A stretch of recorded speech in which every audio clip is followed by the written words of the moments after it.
What is up everyone, my name's Al from GamesRip, and today we're going to bring you another Japanese exclusive. That's right, today we're going to be taking a look at 7 Mansions for the Dreamcast. That's right, this horror game, that's right, horror games. So if you're into your horror games, very reminiscent of Silent Hill and Resident Evil, I think you're going to like this one. It's clearly a Japanese horror game, very much in the style of a Japanese film or horror film. So yeah, that's right, crazy monsters, crazy little demon people, collecting keys, pressing buttons, etc.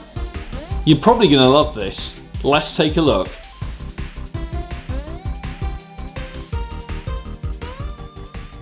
What's up everyone, I'm Al from GamesRip, and today we are going to be taking a look at 7 Mansions. That's right, an incredible, I'm not going to call it a Resident Evil clone because it definitely isn't a Resident Evil clone. It's got its own identity and opens very much like a 50s classic horror film. Let's take a look.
Isn't it weird how the game starts with a kind of easy-going classic horror vibe, when you're straight into the menus, you're greeted with this. That's right, so the version we're looking at today, 7 Mansions, this is actually a version that someone has actually patched for an English version. So yeah, that's right, we're taking a look at the English version because I cannot speak Japanese fluently. I know a few words, I know a few phrases, but I certainly couldn't go ahead and give you the full story, or certainly a synopsis of the full story, without being able to speak, you know, the English version basically. But anyway, let's shut up a sec and let's crack on and see how the story is actually starting to play out. お目覚めですか、お嬢様。もうすぐ博士のニューラッセル島だよ。水質調査がケアンズだったから、おじさまの島も近くてラッキーだったわ。ケアンズの海水もだいぶ汚染されている。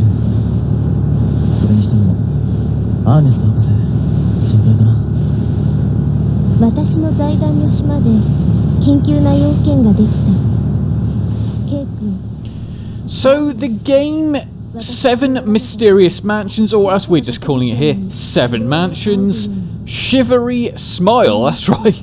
It is it's a survival horror game, and it was published by Koei for the Sega Dreamcast. It was released in January 20th, 2000 in Japan, and there were actually plans for it to release as a Western version as well, but unfortunately it did get canned. You know, the game is basically a sequel of a PlayStation 1 game and a Sega Saturn game that came out in 1996 called Nanatsu no Hikan. Now, I can't tell you what that is, because like I said, I can't speak Japanese, but it is a sequel of another game, another survival horror game, but this is the sequel for the Sega Dreamcast, and This is actually a pretty damn terrifying game, and it really does play out like essentially an animated movie, an animated Japanese horror. And we know their horrors are pretty damn scary, and they do get a little bit weird. Yeah, we're going to see a lot of that with this one. And at this point you're probably thinking, this looks pretty damn normal, until a guy turns up with a laser pen. That's right, a laser pen, and heals your damaged leg. Very, very strange. レーザービーム So here we go, the game starts very, very ominously. Yeah, that's right, you're in a room with blood on the floor. At this point, you would turn around and leave. You would not still be there. So this sets the tone of the game straight away. Like I said, the game starts as if it's kind of... it's not going to be all that bad. But when you see this, you know it's only going to go downhill from here. Now the controls are nice and simple. It's, you know, it's not too complex. You've got a sort of inventory, you have the movement, and you've also got the gunfire. That's right, nice and simple. And I'll show you in a minute exactly what the inventory actually, you know, what it actually looks like. Why did you come here? It's too dangerous. Please, hurry and escape. If not, you will become like the girl before you.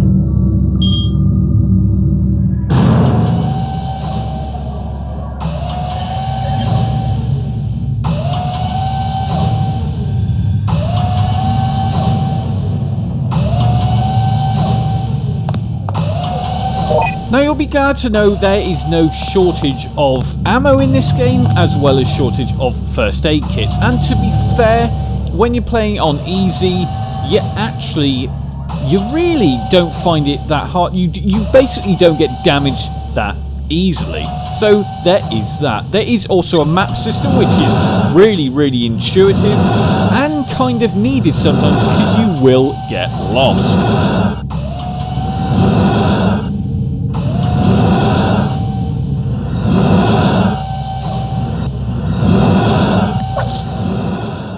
I gotta say, I do quite like the character design. Very, very strange. I mean, the Japanese know how to create creepy looking monsters. That's right, they know how to do it, and they've done a pretty bang up job here. Now the whole aim of the game essentially, well, the first part of the game is to actually find Rena or Raina. She is the girl or girlfriend, I'm not entirely sure because they don't really explain it, that actually has gone missing, and you've got to go and find her. So, you know, the first sort of 45 minutes to an hour is getting to Raina and finding the way to do that. Now, that will involve keycards, that will involve control panels, as well as avoiding enemies. Yeah, you do actually eventually get a pistol, but at first, the first thing you get is a knife. And to be fair, the knife is actually pretty damn serviceable.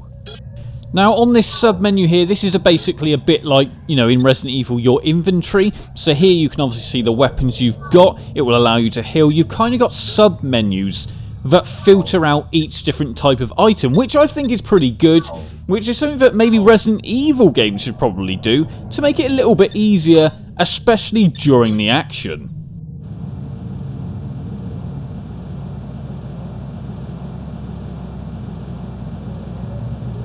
Like I said, another thing you'll be actually coming across is computer rooms. There's quite a few of these within the game. This one's basically a server room or a comms room.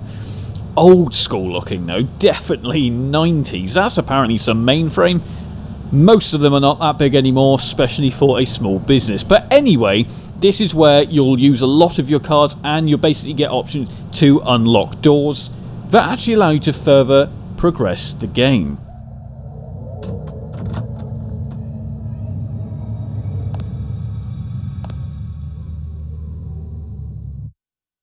Lena!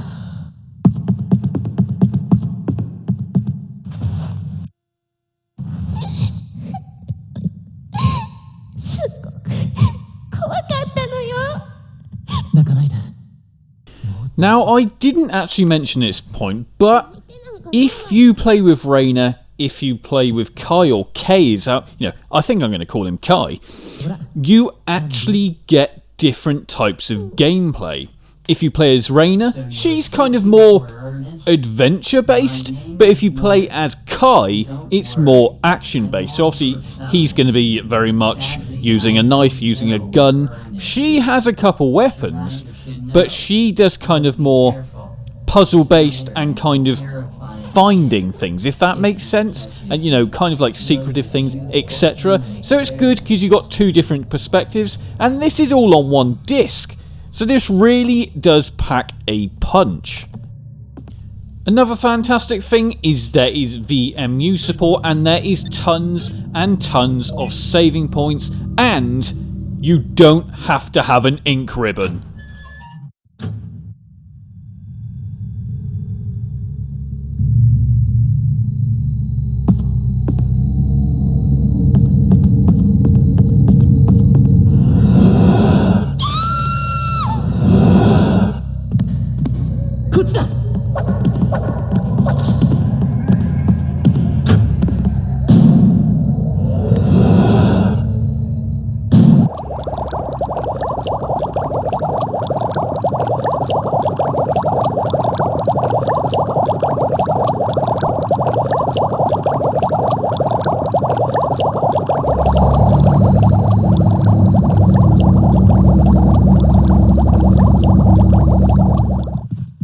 So by this point you've probably been made aware, or you're probably guessing, there is always one big evil doctor.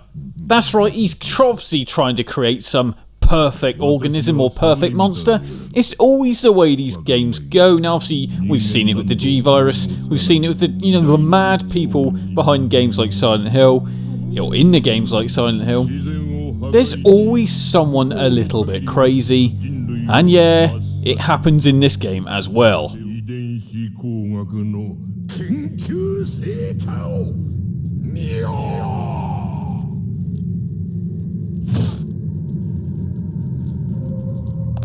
So the game is pretty varied in design from place to place. That's right, it's not just looking at one sort of style. Like I said, with Resident Evil, it kind of sticks to, well, the first one obviously sticks to the mansion until you get to the underground laboratory. Now obviously this is kind of similar, to be fair.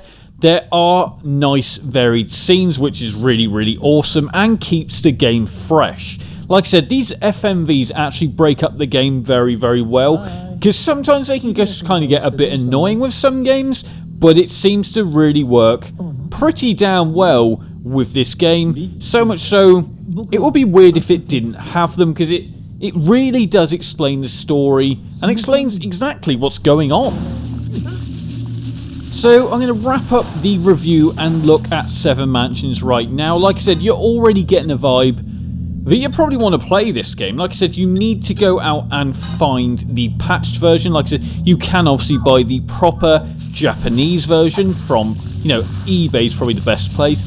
It doesn't cost a absolute ton, but it's also not that cheap. So if you've got a Japanese Dreamcast, I would say go and find this. If you love Resident Evil and Silent Hill, then you're probably going to love this. Anyway, I've been Al from Games Re-Up. Hope you've liked this nice little look at Seven Mansions, the Japanese exclusive for the Sega Dreamcast. I'm Al from Games Re-Up. See you all soon. You can now support the channel on patreon.com/GamesRep, as well as remember to like, comment and subscribe.